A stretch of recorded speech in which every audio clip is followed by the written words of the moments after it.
আসসালামু আলাইকুম viewers, job Warriors চ্যানেলের পক্ষ থেকে আরও একবার স্বাগত জানাচ্ছি। আমি মোহাম্মদ রিয়াজুল ইসলাম, সহকারী শিক্ষক, সরকারি প্রাথমিক বিদ্যালয়।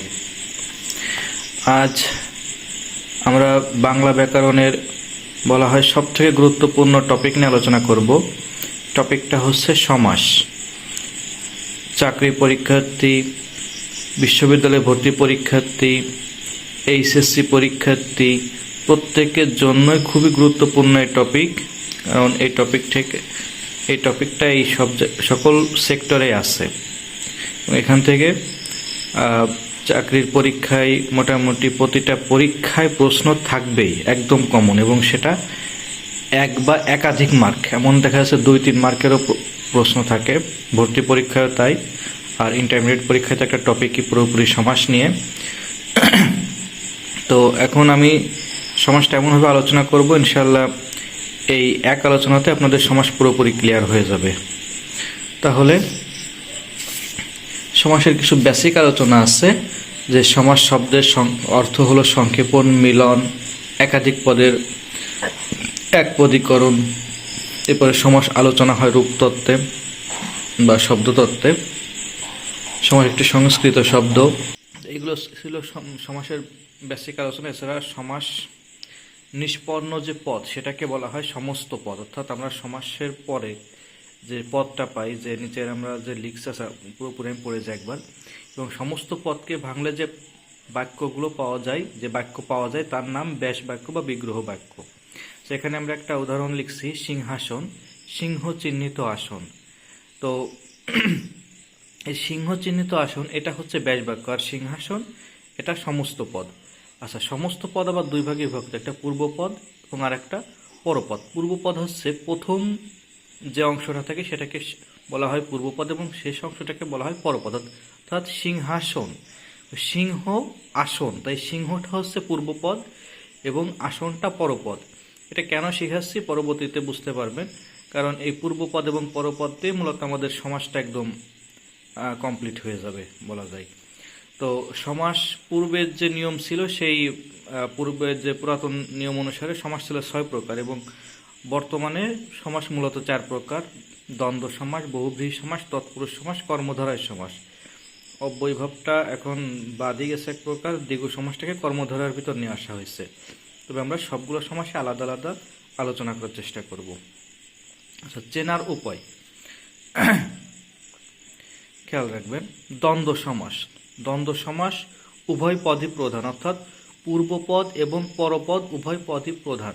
আচ্ছা, দ্বন্দ্ব বাঁধে কাদের ভিতর? দ্বন্দ্ব বাঁধে হচ্ছে দুই পক্ষের ভিতর। তার দুই পক্ষ স্ট্রং না হলে তো আসলে দ্বন্দ্ব হয় না। তার মানে দুই পক্ষেরই এখানে গুরুত্ব আসছে, তার মানে দ্বন্দ্ব সমাসে উভয় পক্ষই গুরুত্ব পাচ্ছে। আচ্ছা, বহুব্রীহি সমাস, এখানে কোনো পদই প্রধান নয়, অর্থাৎ পূর্বপদ এবং পরপদ কোনো পদই এখানে প্রধান নয়। আচ্ছা, এরপরে থাকলো তগ্দি সমাস। তগ্দি সমাসের পরপদ প্রধান বলা হচ্ছে। আচ্ছা, তগ্দি সমাসটা কি? তগ্দি হচ্ছে ততে তৎপুরুষ, কতে কর্মধারায় এবং দিতে দ্বিগু সমাস। আচ্ছা, তৎপুরুষে আসছে বিভক্তি, কর্মধারায় নতুন শব্দ, দ্বিগুতে সংখ্যা। কেন? এবার আমরা ডিটেলস বিস্তারিত যখন পড়ব তখন আমরা জানতে পারবো। তাহলে আমরা এই জিনিসটা আমাদের অবশ্যই এইটুকু আমাদের জানা থাকতে হবে যে দ্বন্দ্ব সমাসের উভয় পদ প্রধান, বহুব্রীহি সমাসে কোনো পদই প্রধান নয়, আর তগ্দি সমাস অর্থাৎ তৎপুরুষ, কর্মধারয় এবং দ্বিগু সমাসের পরপদ, অর্থাৎ এই যে আমরা সিংহাসনটা পড়ছিলাম, এর আসন হচ্ছে পরপদ, অর্থাৎ এই দ্বিতীয় বা শেষ পদটায় প্রাধান্য পাবে। তো এইটুকু যখন আমাদের জানা থাকবে, আপনি মনে করবেন আপনার সমাসের অর্ধেক শেষ হয়ে গেছে। বাকি অর্ধেক আমরা পরবর্তীতে আলোচনা করব। এই অর্ধেক আপনার কিন্তু শেষ। সো এই যে 3টা লাইন আমি বলছি, এই 3টা লাইন কখনোই ভোলা যাবে না। আচ্ছা, দ্বন্দ্ব সমাস। দ্বন্দ্ব সমাস ব্যাস বাক্যের মাঝে ও এবং আর এই 3টি যে কোনো একটি যোজক বসে। আচ্ছা, ব্যাস বাক্য থাকলে তো আমরা সহজে বুঝতে পারবো যে এটা দ্বন্দ্ব সমাস, কিন্তু যদি ব্যাস বাক্য না থাকে তখনও তো বোঝার কোনো না কোনো উপায় আমাদের থাকবে, তাই না? সকল সমাসের ক্ষেত্রেই ব্যাস বাক্য ছাড়া কিভাবে সমাস চেনা যায় সেই চেষ্টাটা ইনশাল্লাহ আপনাদের আজ পুরোপুরি ক্লিয়ার করে দেওয়া হবে, যে ব্যাস বাক্য ছাড়া শুধু সমস্ত পদ দেখে আমরা কিভাবে সমাস চিনব ব্যাস বাক্য আমাদের করা লাগবে না, কারণ চাকরির পরীক্ষা বা ভর্তি পরীক্ষাতে যেখানে এমসিকিউ থাকে, অর্থাৎ সেখানে ব্যাস বাক্য সাধারণত দেওয়া থাকতেও পারে, নাও থাকতে পারে। যদি না থাকে তখন কি হবে সেটাই আজ শিখব। আচ্ছা, তাহলে উদাহরণস্বরূপ এখানে বলা হচ্ছে ছেলে মেয়ে, ছেলে ও মেয়ে। ছেলেটা এখানে পূর্বপদ, মেয়ে পরপদ। দেখুন, আমরা বলছিলাম যে দ্বন্দ্ব সমাসের পূর্বপদ এবং পরপদ উভয় প্রাধান্য পাবে। তো এখানে যে ব্যাস বাক্যটা আছে ছেলে ও মেয়ে, এবং সমস্ত পদ পেলাম আমরা ছেলে মেয়ে। তাহলে এখান থেকে যদি আমরা মেয়েটা বাদ দিই তাহলে থাকলে শুধু ছেলে, আর ছেলেটা বাদ দিয়ে থাকলে শুধু মেয়ে, মানে একটা পদকে বাদ দিয়ে আর একটা পদ আমরা এখানে কোনোভাবে কল্পনা করতে পারবো না। সো এখানে পূর্বপদ এবং পরপদ উভয়ই প্রাধান্য পাচ্ছে, দুইটা পদেরই গুরুত্ব এখানে সমান। তাহলে আমরা দ্বন্দ্ব সমাসে আমরা বলছিলাম পূর্বপদ এবং পরপদ দুইটার গুরুত্বই সমান, দুটোই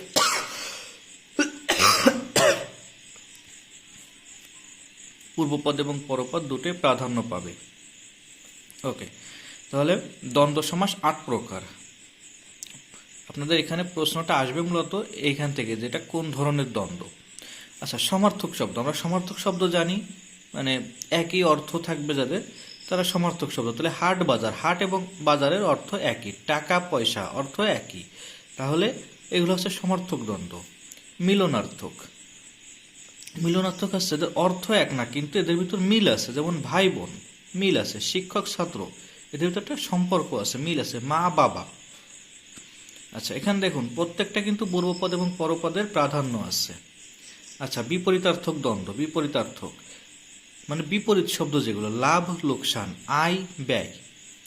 বিরোধার্থক, এরা মানে একটা বিপরীতার্থক, আবার বিপরীতার্থকের বাইরে গিয়ে এরা আবার বিরোধার্থক, মানে এদের ভিতর সবসময় বিরোধ লেগে থাকে। যেমন দা কুমড়া, দা কুমড়া সম্পর্ক অহিনকুল, মানে সাপ বেজি, ওহি মানে সাপ আর নকুল মানে বেজে, তাহলে এদের ভিতরে একটা বিরোধ লেগে থাকে, তাহলে এই জন্য এটা বিরোধার্থক। আচ্ছা, সংখ্যাবাচক, 9-6, আমরা বলি না 9-6 করবে না, 7-5, 7-5 বাবা বাদ দাও, 19-20, মানে এটা 19-20 পার্থক্য, এতটুকুই। তাহলে এগুলো সংখ্যাবাচক। বহুপদী, বহুপদী মানে হচ্ছে দুইয়ের অধিক পদ, এতক্ষণ আমরা দেখছিলাম সবগুলো দুইটা পদ, তাহলে সাহেব বিবি গোলাম, বহুপদী। আচ্ছা, তাহলে এই 6টা একদম ক্লিয়ার।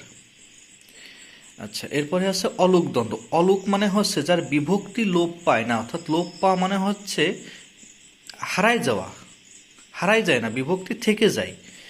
যেমন মায়ে ঝিয়ে, এখানে মা এবং ঝি, মূল শব্দ হচ্ছে মা আর হচ্ছে ঝি, আর এই এটা কি সপ্তমী বিভক্তি না, তাহলে এই এ থেকে হচ্ছে মায়ে ঝিয়ে, তাহলে এইভাবে অলুক দ্বন্দ্ব হচ্ছে মায়ে ঝিয়ে, তেলে জলে, দেশে বিদেশে। তবে ছেলে মেয়ে কিন্তু অলুক দ্বন্দ্ব নয়, এটা পরীক্ষায় কিন্তু দেয়।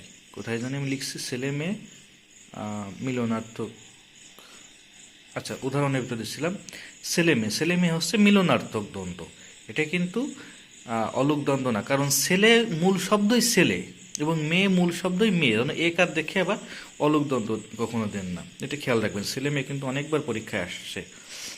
আচ্ছা, আমি একটা ছক দিছি, অলুক দ্বন্দ্ব, অলুক তৎপুরুষ, অলুক বহুব্রীহি, কারণ অলুক দিয়ে 3টা সমাস আছে। আমি 3টা নিয়ে প্রথমে আলোচনা করব, তাহলে আপনাদের পরবর্তীতে এটা নিয়ে ঝামেলা হবে না। তাহলে আমরা দেখি যে কোথায় এদের পার্থক্যটা কোথায়।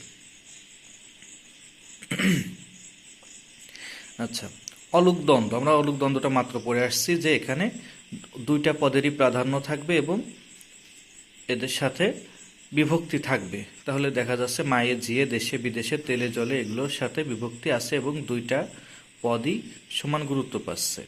আচ্ছা, তৎপুরুষ, তৎপুরুষ সমাস আমরা কি বলছিলাম, তগ্দি সমাস মানে পরপদ প্রধান, এখানে পরপদটা প্রাধান্য পাবে।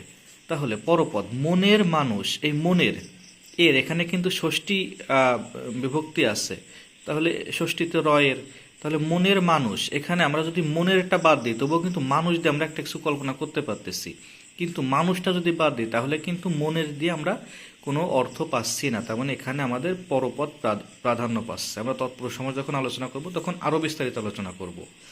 আচ্ছা, চায়ের দোকান, আমরা চাটা যদি বাদ দিই তবুও দোকান নিয়ে আমরা কিছু একটা পাশে একটা দোকান, কিন্তু দোকান বাদ দিলে শুধু চায়ের থেকে আমরা কিছু বুঝি। চায়ের কি? চায়ের কেটলি, চায়ের পাতা, নাকি চায়ের দোকান, নাকি দোকানদার, মামার বাড়ি, তেলে ভাজা। তাহলে এটা ষষ্ঠী তৎপুরুষ, এটা ষষ্ঠী তৎপুরুষ, মানে সরি ষষ্ঠী বিভক্তি আছে, এটা ষষ্ঠী বিভক্তি আছে, এটাও আছে, কিন্তু বিভক্তি একটাও লোপ পায়নি। তেলে সপ্তমী। তাহলে এগুলো যেহেতু বিভক্তি লোপ পায়নি, এই কারণে এগুলা অলুক তৎপুরুষ। এবং আমরা দেখতে পাচ্ছি এখানে পরপদ প্রাধান্য আছে। তার মানে আমরা বিভক্তি দেখে আমরা বুঝে নিব এটা অলুক। কিন্তু দ্বন্দ্ব নাকি তৎপুরুষ নাকি বহুব্রীহি এটা বুঝবো আমরা পরপদ দেখে।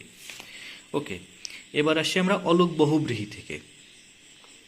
আচ্ছা, অলুক বহুব্রীহি, এখানে বহুব্রীহি সমাসের কোনো পদই প্রাধান্য পাবে না। এখানে সম্পূর্ণ নতুন একটা অর্থ আসবে। আচ্ছা, কানে পেন্সিল, কানে, এখানে বিভক্তি আছে কানে, কানে পেন্সিল। কানে পেন্সিল থাকে কাদের? কাঠমিস্ত্রিদের কিন্তু কানে পেন্সিল থাকে।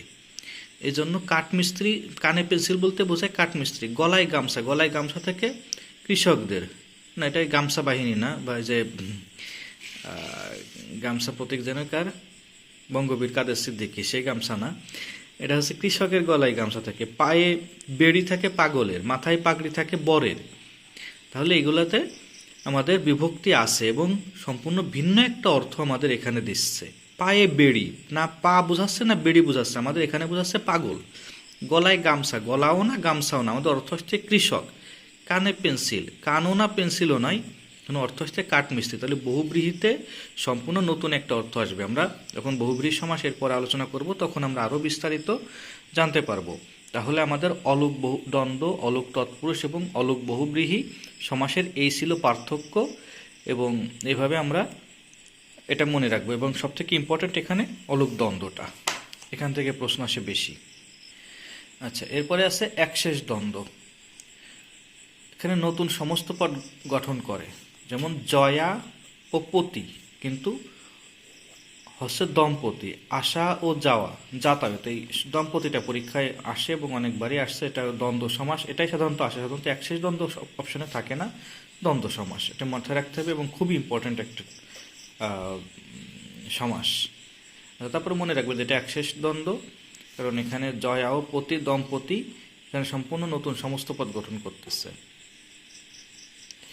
আচ্ছা, কর্মধারায় সমাস। তাহলে আমরা পরবর্তীতে আসলাম, দ্বন্দ্ব সমাস আমাদের শেষ। এবার আসি আমরা কর্মধারায় সমাসে। কর্মধারায় সমাস 5 প্রকার: সাধারণ কর্মধারায়, মধ্যপদলোপী কর্মধারায়, উপমান কর্মধারায়, উপমিত এবং রূপক কর্মধারায়। আপনাদের সবথেকে মোস্ট ফেভারিট এবং মোস্ট কনফিউজিং যে তিনটা, উপমান, উপমিত এবং রূপক, সেটা আমরা এই কর্মধারায় সমাসে একদম সহজ করে দেব। মনে হবে এর থেকে সহজ সমাস বোধহয় আর নাই। আচ্ছা, তাহলে আমরা প্রথমে সাধারণ কর্মধারায় সমাস নিয়ে আলোচনা করি। আমরা জানি কর্মধারায় সমাসের পরপদের অর্থ প্রাধান্য পাবে এবং পূর্বপদ হবে বিশেষণ, এছাড়া ব্যাস বাক্যের মাঝে যে বসবে। আচ্ছা, নীল, নীল আকাশ, নীল যে আকাশ, দেখা যাচ্ছে এখানে কোন পদের অর্থ বলা হয়েছে? পরপদ। আমরা জানি তকদি সমাস, তকদি সেই কতে কর্মধারায়, কর্মধারায় সমাসের পরপদ প্রাধান্য পাবে। তাহলে নীল আকাশ, তাহলে এখানে মূলত আকাশের রংটা কেমন সেটা বোঝানো হয়েছে। নীল কি সেটা নয়, আকাশের রংটা যে নীল সেটা বোঝানো হয়েছে। মহানবী, মহান যে নবী, এখানে নবীটা যে মহান সেটা বোঝানো হয়েছে। কাঁচকলা, কলাটা যে কাঁচা সেটা বোঝানো হচ্ছে। নীল পদ্ম, পদ্ম যে নীল এটা বোঝানো হচ্ছে, নীল যে পদ্ম। তাহলে এখানে আমরা পরপদের প্রাধান্য পাইছি। আচ্ছা, বলা হচ্ছে পূর্বপদ বিশেষণ হচ্ছে। আচ্ছা, নীল এটা বিশেষণ, মানে কি আকাশের রং, রং আকাশের অবস্থা কেমন, রং কেমন। নবী, মহানবী, নবীর গুণ কেমন, মহান। কলা কেমন, কাঁচা। পদ্ম কেমন, নীল। তাহলে এখানে আমরা বিশেষণ পাচ্ছি প্রথম পূর্বপদে। এরপরে মধ্যপদলোপী কর্মধারায়। আচ্ছা, মধ্যপদলোপী আরেকটাও আছে, এটা হচ্ছে মধ্যপদলোপী বহুব্রীহি বোধ হয়, বৈভব, মাথায় আসতেছে না, পরবর্তীতে আলোচনা করব আমরা। তাহলে ব্যাস বাক্যের মধ্যপদ লোপ পাই। সিংহাসন, সিংহ চিহ্নিত আসন, এখানে চিহ্নিত বাদ যাবে, সিংহ আসন, সিংহাসন। আচ্ছা, এখানেও আমরা কর্মধারায় জানি পরপদ প্রাধান্য পাবে। আসনটা কেমন, সিংহের মতো আসন বা সিংহ চিহ্নিত আসন। তাহলে এখানে আসনটা মূলত বোঝানো হচ্ছে, সিংহকে নয়। পলান্ন, পল মিশ্রিত অন্ন, তাহলে অন্নটা কেমন? পল মিশ্রিত। শিক্ষামন্ত্রী, শিক্ষা বিষয়ক মন্ত্রী। স্মৃতি সাক্ষাৎ সৌধ, স্মৃতিসৌধ। ঘরে থাকে যে জামাই, ঘর জামাই, তাহলে এখানে জামাইকে বোঝাচ্ছে, এখানে সৌধকে বোঝাচ্ছে, এখানে মন্ত্রীকে বোঝাচ্ছে। তাহলে এগুলা এজন্য পরপদ প্রাধান্য পাচ্ছে, এবং যেহেতু মধ্যপদ বা যে কোনো একটা বড় অংশ এখান থেকে লোপ পাচ্ছে, তাই এটা মধ্যপদলোপী কর্মধারায়। মনে হয় না আর সমস্যা হবে। আচ্ছা, এরপরে আসি উপমান কর্মধারায়। আচ্ছা, এর একটা সাধারণ গুণ থাকে, বিশেষ্য প্লাস বিশেষণ হয়। আচ্ছা, এগুলো যদি মনে রাখতে না পারেন, মনে রাখা সব থেকে সহজ এবং সব থেকে সহজ পদ্ধতি হচ্ছে মান থাকবে, উপমান। ওই উপমান থেকে মান আসতেছে, যে মান থাকবে, অর্থাৎ যে বাক্যটা হবে সেটা হবে সত্য, যে বাক্যটা হবে সেটা হবে সত্য। আর ব্যাস বাক্য যখন করবেন অবশ্যই ভিতরে ন্যায় থাকবে, উপমানের ভিতরে ন্যায় থাকবে। ব্যাস বাক্যটা সাধারণত ইন্টারমিডিয়েট লেভেলে আসবে, এটার ব্যাস বাক্য তৈরি করো তখন। আচ্ছা, কাজল কালো, কাজলের ন্যায় কালো, আমরা ন্যায়টা পাইছি। এখন বলছিলাম যে সত্য কথা হবে, সেই সত্য কথাটা কি? আচ্ছা, কাজল কালো কথাটা কি সত্য নয়? কাজলের মতোই তো কালো হয় নাকি?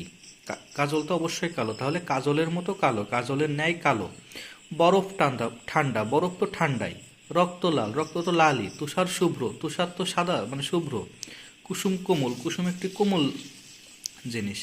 তাহলে এখানে প্রতিটা শব্দই সত্য, এর মান আছে, মান আছে মানে সে সত্য। তাহলে উপমান আমরা মনে রাখবো, উপমান অবশ্যই সত্য হবে।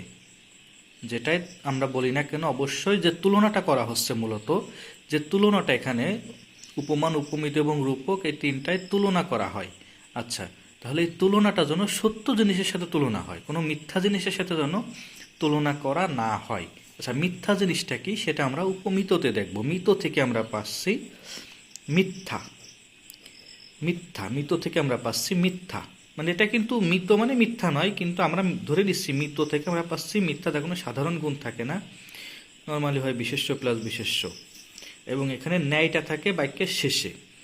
আচ্ছা, মুখ চন্দ্র, মুখ চন্দ্রের ন্যায়। আপনি আপনার গার্লফ্রেন্ডে বলতেই পারেন যে তোমার মুখ চাঁদের মতো সুন্দর, কিন্তু আসলে কি মুখ চাঁদের মতো সুন্দর হয়? এটা কিন্তু মিথ্যা। তাহলে মুখ চাঁদের মতো বা চন্দ্রের মতো সুন্দর, এটা মিথ্যা কথা। পুরুষ সিংহ, আচ্ছা, পুরুষ সিংহ, পুরুষ কখনো সিংহের মতো হতে পারে না, তার গুণাবলী সিংহের মতো, কিন্তু আসলে পুরুষ কি সিংহের মতো হয়? পুরুষ কি সিংহের মতো এরকম বনে জঙ্গলে করে বেড়ায়, হামলি দিয়ে বেড়ায়? না। ফুলকুমারী, কুমারী কখনো ফুলের মতো হয় না। পদ্ম আঁখি, চোখটা অনেক সুন্দর হতে পারে, কিন্তু আসলে কি পদ্মের মতো চোখ হয়? এগুলো কিন্তু মানে উপমা ঠিক আছে, তুলনাও ঠিক আছে, কিন্তু আসলে তো এটা মিথ্যা কথা, এই জন্য এটা উপমিত। তাহলে উপমান এবং উপমিতর ভিতর পার্থক্য হচ্ছে একটা সত্য কথা এবং আর একটা মিথ্যা কথা। এই জিনিসটা মনে রাখলে আপনার উপমিত এবং উপমান কোনো দিনও আর মিক্স হবে না। এরপরে আসি রূপক কর্মধারায়। আচ্ছা, ব্যাস বাক্যের মাঝে রূপ বসবে, যেহেতু রূপক কর্মধারায় রূপ বসবে। সমস্ত পদের যে প্রথম পদটা সেটা অস্পর্শনীয়, অর্থাৎ তাকে স্পর্শ করা যাবে না, বিশেষ্য প্লাস বিশেষ্য। আচ্ছা, মন মাঝি, মন রূপ মাঝি। আচ্ছা, এই যে ব্যাস বাক্য, সমস্ত পদ, সমস্ত পদের যে প্রথম পদ অর্থাৎ পূর্বপদ মন, এই মনকে কি কখনো স্পর্শ করা যায়? যায় না। জীবন প্রদীপ, জীবনকে আপনি কখনো স্পর্শ করতে পারবেন? পারবেন না। বিষাদ সিন্ধু, এই বিষাদকে কখনো স্পর্শ করতে পারবেন না। বিদ্যাসাগর, বিদ্যাকে কখনো স্পর্শ করতে পারবেন না। তাহলে এইগুলাকে যেহেতু স্পর্শ করা যায় না, তাই এরা রূপক কর্মধারা, এবং রূপক কর্মধারায় ব্যাস বাক্য করতে গেলে মাঝে রূপ বসে, মন রূপ মাঝি। তাহলে আমরা প্রথমে যখন চিনে ফেলবো যেটা রূপক কর্মধারায়, তখন এর ব্যাস বাক্য করা আমাদের জন্য কোনো ব্যাপার হবে না। আর এমসিকিউতে টিক দেওয়া তো চিনে ফেললেই টিক দিতে পারলাম। ওকে, এবার আসি বহুব্রীহি সমাস। বহুব্রীহি সমাসের বলা হয়েছে কোনো পদের অর্থে প্রাধান্য পায় না, পূর্বপদ বা পরপদ কোনো পদের অর্থে প্রাধান্য পায় না, ব্যাস বাক্যের শেষে যে বা যার থাকে। যারা ব্যাস বাক্য করবে তাদের জন্য 8 প্রকার। কি কি বহুব্রীহি? সমানাধিকরণ, ব্যাধিকরণ, ব্যতিহার, মধ্যপদলোপী বহুব্রীহি, যেটা বলতেছিলাম তার একটা মধ্যপদলোপী আছে, সংখ্যাবাচক, অলুপ, নয় প্রত্যয়ন্ত। এর ভিতর দেখুন আমরা অলুকটা কিন্তু শেষ করে আসছি, অলুক অলরেডি আমরা শেষ করে আসছি। তাহলে আমাদের বাকি থাকতেছে 7টা। আচ্ছা, সমানাধিকরণ এবং ব্যাধিকরণ অলমোস্ট সেম, কিন্তু সামান্য একটু পার্থক্য আছে, সেটা আমরা দেখব। আচ্ছা, সমানাধিকরণ, সমান মানে কি? তোমারও যা আমারও তাই। এখানে মূলত বিশেষণ এবং বিশেষ্যের ভাগ করা হচ্ছে। প্রথম অংশ থাকবে বিশেষণ এবং দ্বিতীয় অংশ থাকবে বিশেষ্য। খেয়াল রাখতে হবে, পূর্বপদ থাকবে বিশেষণ এবং পরপদ থাকবে বিশেষ্য। এখানে লেখা বলেছে পূর্বপদ, আর এটা হচ্ছে পরপদ। আচ্ছা, দেখি আমরা। এবং বলা হচ্ছে এখানে আমরা কিভাবে চিনব যে এটা বহুব্রীহি? এটা কোনো পদের অর্থে প্রাধান্য পাবে না। বহুব্রীহি আমরা দেখি, বহুব্রীহি আছে যার, ব্রীহি অর্থ ধান, তাহলে বহুব্রীহি আছে যার মানে অনেক ধান আছে যার বহুব্রীহি। ওকে, বহুব্রীহি বলা হয় কাকে? জমিদার, যে জমিদার তাকে বলা হয় বহুব্রীহি। তাহলে আমরা এখানে দেখতে পাচ্ছি যে বহুব্রীহি আছে যার বহুব্রীহি, আসলে বহুব্রীহি মানে অনেক ধান, ঠিক আছে, কিন্তু এর মূল অর্থটা হচ্ছে জমিদার। এরপরে নীলকণ্ঠ, অর্থাৎ নীলকণ্ঠ আছে যার বা নীলকণ্ঠ যার, সে হচ্ছে শিব। শিবকে বলা হয় নীলকণ্ঠী বা নীলকণ্ঠ। উচ্চশির, উচ্চশির বলতে একজন ব্যক্তিকে বোঝায় যার মাথা উঁচু, সাধারণত টিচারদের উচ্চশির বলা হয়। আচ্ছা, বা কোনো উচ্চ ব্যক্তি, উচ্চমানীয় সম্মানীয় ব্যক্তি, তাকে উচ্চশির বলা হচ্ছে। খোশ মেজাজ, খোশ মেজাজ কিন্তু কারো যদি মেজাজ ভালো থাকে বলা হয় অমুক খোশ মেজাজি লোক। তাহলে এখানে খোশ মেজাজ, এখানে দেখা যাচ্ছে একটা ব্যক্তিকে বোঝানো হচ্ছে। আচ্ছা, এরপরে বিশেষণ এবং বিশেষ্যের যে ব্যাপারটা, আচ্ছা, নীলকণ্ঠ, নীল কি? বিশেষণ, আর কণ্ঠ বিশেষ্য। উচ্চ, উচ্চ মানে কি? উঁচু, এটা বিশেষণ, এবং শির হচ্ছে বিশেষ্য। বহু, বহু মানে অনেক, এটা বিশেষণ। ব্রীহি ধান, এটা বিশেষ্য। খোশ, খোশ হচ্ছে মেজাজের যে অবস্থা বোঝাচ্ছে, খোশ মেজাজ, খুশি মেজাজ, এটা হচ্ছে বিশেষণ, আর মেজাজ বিশেষ্য। তাহলে আগে পাচ্ছি বিশেষণ এবং পরে পাচ্ছি বিশেষ্য, এটা সমানাধিকরণ। এরপরে আসি ব্যাধিকরণ। ব্যাধিকরণ আর একটা বহুব্রীহি সমাস, যার প্রথম অংশ বিশেষ্য এবং দ্বিতীয় অংশ বিশেষ্য, অর্থাৎ পূর্বপদ এবং পরপদ দুইটাই বিশেষ্য। আচ্ছা, বিনা পানি যার, বিনা পানি, বিনা পানি বলা হয় সরস্বতীকে। যে 80তে 20 যার, 80-20, 80-20 মানে সাপ, 80তে অর্থ হচ্ছে দাঁত, 80 মানে হচ্ছে দাঁত, দাঁতে 20 যার, সে হচ্ছে সাপ। কান কাটা, কান কাটা যার, সে একটা ব্যক্তিকে বোঝানো হয় কান কাটা। যে আমাদের এখানে এক ব্যক্তির কান কাটা বলা হয়, তার কান কাটা আছে। আচ্ছা, পাচাটা মানে সহসভাপতি যারা, তারা কি? ব্যক্তি, পাচাটা। তাহলে এখানে দেখা যাচ্ছে যে এখানেও সম্পূর্ণ মানে সমস্ত পদের অর্থ পূর্বপদ বা পরপদের কোনো অর্থ না বুঝে সম্পূর্ণ নতুন একটা অর্থ এখানে নিয়ে আসতেছে। তার মানে এখানে কোনো পদের অর্থই প্রাধান্য পাচ্ছে না, না এখানে বিনা, না পানি, না 80 না 20, কোনো কিছুর অর্থই প্রাধান্য পাচ্ছে না। আচ্ছা, এরপরে বিশেষ্য। আচ্ছা, বিশেষ্য দাঁত, 80 অর্থ দাঁত, 20 মানে তো 20, তাহলে দুইটাই বিশেষ্য। কান কাটা, দুইটাই বিশেষ্য। পা চাটা, দুইটাই বিশেষ্য। তাহলে আমরা পাচ্ছি যে সমানাধিকরণ এবং ব্যাধিকরণ আমরা পেয়ে গেছি। এরপরে থাকলো আমাদের ব্যতিহার, মধ্যপদলোপী, সংখ্যাবাচক, নয় প্রত্যয়ন্ত। ব্যতিহার বহুব্রীহি, এখানে ক্রিয়ার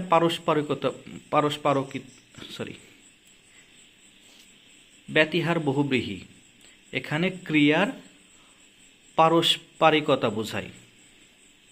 আচ্ছা, পারস্পরিকতা কি?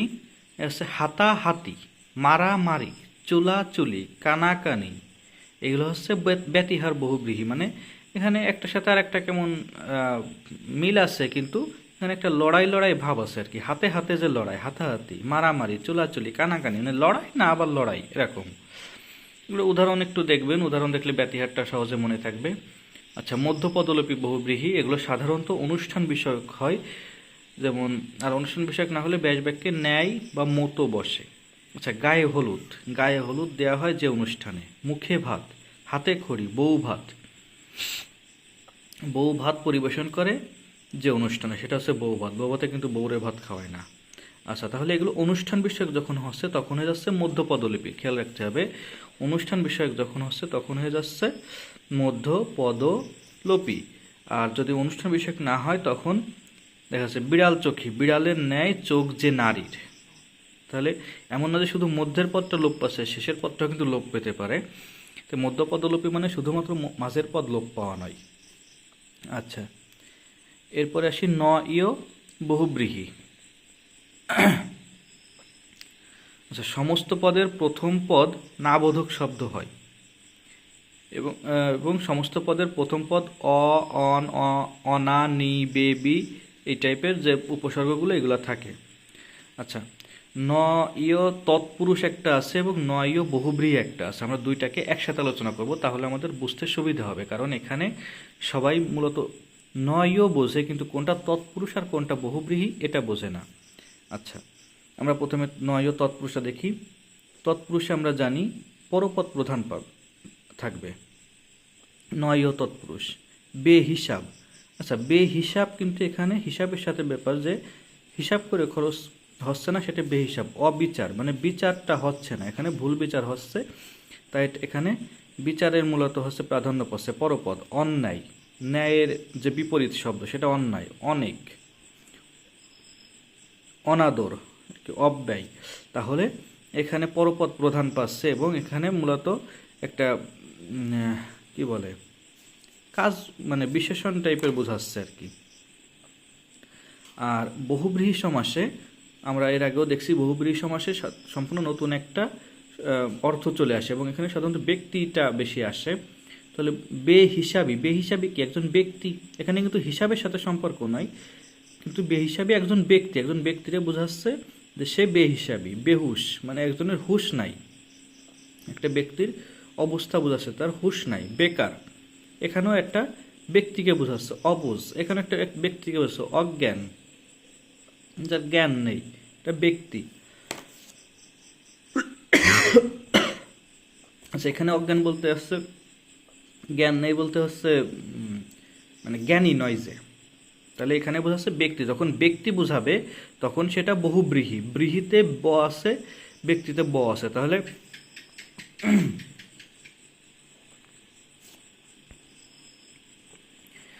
তাহলে নয়তে শুধু গুণটা বোঝায়, তো এখানে পরপদটা প্রাধান্য পাবে এবং এবং বহুব্রীহি, নয় বহুব্রীহিতে একজন আলাদা ব্যক্তি বোঝাবে। তাহলে এই হচ্ছে পার্থক্য এবং এইভাবেই নয়টা আলাদা করতে পারবে। সেটা নয় এমনি নর্মালি দেখলে বোঝা যাবে যে এই যে বেকার, বেহিসেবি, বেহুশ, অবিচার, অব্যয়, অনাদর, অন্যায়, মানে দেখলে বোঝা যাবে, কিন্তু কোনটা বহুব্রীহি এবং কোনটা তৎপুরুষ এটা বোঝার জন্যই মূলত এইটুকু। আচ্ছা, এবার আমরা দেখি দ্বিগু সমাস বা যাকে দ্বিগু কর্মধারায় বলা হয় বর্তমানে, এবং সংখ্যাবাচক বহুব্রীহি, দুইটার পার্থক্যটা কোথায় এবং দুইটাকে কিভাবে চেনা যাবে। কারণ দুইটাতেই মোটামুটি একটা জিনিস কমন আছে, সেটা হচ্ছে পূর্বপদে সংখ্যা থাকবে। আচ্ছা, যেহেতু পূর্বপদে দুইটাতে সংখ্যা থাকবে, তাহলে কোনটা দ্বিগু আর কোনটা বহুব্রীহি, সংখ্যাবাচক বহুব্রীহি, এটা আলাদা করা কিছুটা টাফ হয়ে যায়। তাহলে আমরা দেখি চৌরাস্তা। চৌরাস্তা, চার রাস্তার সমাহার। আচ্ছা, এখানে কিন্তু রাস্তা বোঝাচ্ছে, এখানে চার বোঝাচ্ছে না, এখানে মূলত পরপদ প্রাধান্য পাচ্ছে। দ্বিগু সমাস কি? তোক দি, সেই তোক দি, দিতে দ্বিগু, এই দ্বিগু সমাসের পরপদ প্রাধান্য পায়। তাহলে চৌরাস্তা দ্বারা চারটা রাস্তার সমাহার বোঝাচ্ছে, তার মানে এখানে পরপদ প্রাধান্য পাচ্ছে, রাস্তা যেহেতু বোঝাচ্ছে। 13 নদী, এখানে নদীকে ইন্ডিকেট করা হয়েছে, তার মানে এখানে নদী প্রাধান্য পেয়েছে পরপদ। 7 সমুদ্র, 7 সমুদ্রের সমাহার। ত্রিফলা, 3 ফলের সমাহার। তাহলে এগুলো সব পরপদ প্রাধান্য। ষড়ঋতু, শতাব্দী, নবরত্ন, তাহলে মূলত এখানে সমাহার বোঝায় এবং পরপদ প্রাধান্য পাচ্ছে। আচ্ছা, এরপরে সংখ্যাবাচক বহুব্রীহিতেও একই, পূর্বপদের সংখ্যা থাকবে। সংখ্যা আছে এই যে আগে যেটা ছিল পূর্বপদের চৌতে 4, 13, 7 এবং এখানেও এই যে চৌচালা। আচ্ছা, তাহলে সংখ্যাবাচক বহুব্রীহিটা দেখি। চৌচালা, চৌচালা হচ্ছে কি 4 চাল বিশিষ্ট ঘর, কিন্তু এইখানে আছে চৌ, এখানে আছে চালা, চাল। কিন্তু মূলত এটা বোঝাচ্ছে ঘরকে, না চারকে ইন্ডিকেট করছে না চালকে ইন্ডিকেট করতেছে, এখানে বোঝাচ্ছে ঘর। তার মানে নতুন একটা অর্থ এখানে আসছে, এখানে কোনো পদেরই প্রাধান্য পাচ্ছে না। সেটা একটা বাদ্যযন্ত্র, তিন তার আছে যে যন্ত্রের, তাহলে সে মানে তিন, এখানে তার মানে তার, কিন্তু বোঝাচ্ছে একটা বাদ্যযন্ত্র। দুইটাকে আলাদা করলে কিন্তু কোনো অর্থ আসতেছে না, মানে মূল অর্থের সাথে মিলতেছে না। তেপায়া টেবিল, ত্রিভুজ, তিন ভুজ আছে যার, তাহলে ত্রিভুজ কোনোটা ইন্ডিকেট করতেছে না, আসতেছে একটা ক্ষেত্র, ত্রিভুজ ক্ষেত্র। একইভাবে দশানন, 10 অনন আছে যার, রাবণ। পঞ্চানন শিব, 10 ভুজা দুর্গা। দেখা যাচ্ছে এখানে পূর্বপদ বা পরপদের কোনো অর্থ প্রাধান্য না পেয়ে সম্পূর্ণ নতুন একটা অর্থ এখানে আসতেছে, জন্য এটা বহুব্রীহি। এর আগেও যেটা আমরা বহুব্রীহিতে দেখছি বা পরেও দেখব, তাহলে সবগুলোই হচ্ছে বহুব্রীহি সমাসে আমরা দেখতে পাচ্ছি নতুন একটা শব্দ এখানে আসছে, অর্থ এখানে আসতেছে, এখানে পূর্বপদ বা পরপদের প্রাধান্য থাকতেছে না। তো এই ছিল দ্বিগু সমাস এবং সংখ্যাবাচক বহুব্রীহি, যেটা এই দুইটা যে পার্থক্য এবং দুটো চেনার সহজ উপায়।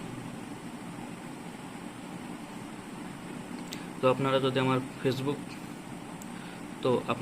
ফেসবুক আইডি ফলো করতে চান, ডেসক্রিপশনে লিঙ্ক দেওয়া থাকবে, ফেসবুকে ফলো করে আমার সাথে যোগাযোগ করতে পারেন। কোনো টিপস দরকার হলে বা কোনো হেল্প দরকার হলে অবশ্যই যোগাযোগ করবেন, আমি চেষ্টা করব আপনাদের সেই সহযোগিতা করার।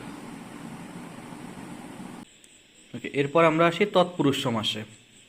তৎপুরুষ সম্পূর্ণ বিভক্তির সাথে সম্পর্কিত, যে বিভক্তি থাকবে সেই তৎপুরুষ সমাস হবে। যেমন যদি দ্বিতীয়া বিভক্তি থাকে তাহলে দ্বিতীয়া তৎপুরুষ, তৃতীয়া থাকলে তৃতীয়া, তবে শূন্য বিভক্তি যেহেতু নাই তাই শূন্য তৎপুরুষ হবে না, শুরু হবে দ্বিতীয়া থেকে সপ্তমী পর্যন্ত তৎপুরুষ সমাস। তখন এখানে কয়টা হলো? 6টা। তবে তৎপুরুষ সমাস মোট আছে 9টা আছে, আর 3টা আছে উপপদ, অলুক এবং নয়ও। আচ্ছা, এর ভিতরে আমরা অলুক সমাসটা আলোচনা করে ফেলছি, নয়টা আলোচনা করে ফেলছি, উপপদটা আছে। আর দ্বিতীয়া থেকে সপ্তমী তৎপুরুষ, এটা আমাদের বিভক্তি যে 4টা আছে, প্রথমায় কিছু নাই, দ্বিতীয়ায় কেরে, তৃতীয়ায় হইতে থেকে চেয়ে, চতুর্থীতে কেরে, পঞ্চমীতে ভুলে গেছে আমার, যাই হোক এই তৃতীয়াটা ভুলে গেছে, পঞ্চমীতে হইতে থেকে চেয়ে, ষষ্ঠীতে রয়ে, সপ্তমীতে এতে। আচ্ছা, যাই হোক, তো এই যে 4টা আছে, 4টা একদম মুখস্থ থাকতে হবে, না হলে আপনারা তৎপুরুষ সমাসটা আসলে পারবেন না। তাহলে দেখা যাচ্ছে দ্বিতীয় থেকে সপ্তমী তৎপুরুষ, এটা সম্পূর্ণ বিভক্তির সাথে সম্পর্কিত। যেমন চায়ের বাগান, চা বাগান, তাহলে চা বাগানের ব্যাস বাক্য হবে চায়ের বাগান। আর এর হচ্ছে ষষ্ঠী তৎপুরুষ, তাহলে মানে ষষ্ঠী বিভক্তি, তাহলে ষষ্ঠী তৎপুরুষ হবে। স্কুল থেকে পালানো, থেকে কি স্কুল পালানো, তাহলে এটা পঞ্চমী তৎপুরুষ সমাস। হইতে থেকে চেয়ে পঞ্চমী, তাহলে এটা পঞ্চমী তৎপুরুষ সমাস। এইভাবে দ্বিতীয় থেকে সপ্তমী সম্পূর্ণ বিভক্তি যেটা হবে ব্যাস বাক্যে, সেই তৎপুরুষ সমাস। এবং এটা একটু সহজই আছে, কিন্তু ব্যাস বাক্যটা একটু জানা লাগবে, নাহলে কোন তৎপুরুষ সেটা একটু বলতে সমস্যা হয়ে যাবে। আর অলুক তৎপুরুষ তো বলছি যে এর বিভক্তি লোপ পাবে না, বিভক্তির সাথে থেকে যাবে, যেমন মামার বাড়ি। তাহলে এখানে র মানে এর থেকে গেছে। আচ্ছা, নয়টা আমরা মাত্র আলোচনা করে আসছি। এরপরে থাকলো উপপদ। উপপদ হচ্ছে যাবতীয় যত এক কথায় প্রকাশ আছে, এক কথায় প্রকাশিত যে সমাসগুলো আছে সেগুলা হচ্ছে উপপদ তৎপুরুষ সমাস। যেমন জল দেয় যে জলদ, পকেট মারে যে পকেট মার, এগুলা সব উপপদ তৎপুরুষ সমাস। আচ্ছা, এই ছিল আমাদের সমাসের আলোচনা। তবে এই সমাসগুলো বাদেও কিছু অপ্রধান সমাস আছে, যেমন প্রাদি সমাস আর নিত্য সমাস আছে। তা এই প্রাদি সমাসটা হচ্ছে উপসর্গ, উপসর্গ থাকবে, তারপরে অনু উপসর্গ থাকবে, এগুলাতে হচ্ছে প্রাদি সমাস। আর নিত্য সমাস চেনার উপায় হচ্ছে সমস্ত পদের শেষে অন্তর অথবা মাত্র থাকে। গ্রামান্তর, অন্য গ্রাম, দর্শন মাত্র, কেবল দর্শন, এইগুলো হচ্ছে। এর আবার কিছু ব্যতিক্রম আছে। তা এই কয়েকটা উদাহরণ আছে প্রাদি সমাস এবং অপ্রধান সমাসের। তো এইগুলো আপনারা একটু বিগত থেকে দেখে নেবেন বা বইয়ের থেকে দেখে নেবেন, দেখলে হয়ে যাবে, এটা কঠিন কিছু নয়। তো তো এই ছিল আজকে আমাদের সমাস নিয়ে আলোচনা। আশা করি সমাস নিয়ে আপনাদের আর কোনো সমস্যা হবে না। ইনশাল্লাহ আপনারা এখন থেকে সমাস পুরোপুরি পারবেন। আর অবশ্যই চ্যানেলটি যদি ভালো লেগে থাকে তাহলে চ্যানেলটি সাবস্ক্রাইব করবেন। আর কোন টাইপের ভিডিও আপনারা চাচ্ছেন, কেমন ভিডিও চাচ্ছেন অবশ্যই কমেন্ট করে জানাবেন। আমরা সেইভাবে যাওয়ার চেষ্টা করব। ইতিমধ্যে আমরা বিভিন্ন রকম ভিডিও দেওয়ার চেষ্টা করতেছি, প্রাইমারি সাজেশন বা অন্যান্য চাকরির বিভিন্ন পড়ার যে কৌশলগুলো সেগুলো দেওয়ার চেষ্টা করতেছি। ইনশাআল্লাহ দ্রুতই আরও নতুন ভিডিও নিয়ে আমরা হাজির হব। তো আজ এ পর্যন্তই। ভালো থাকবেন সবাই। আসসালামু আলাইকুম।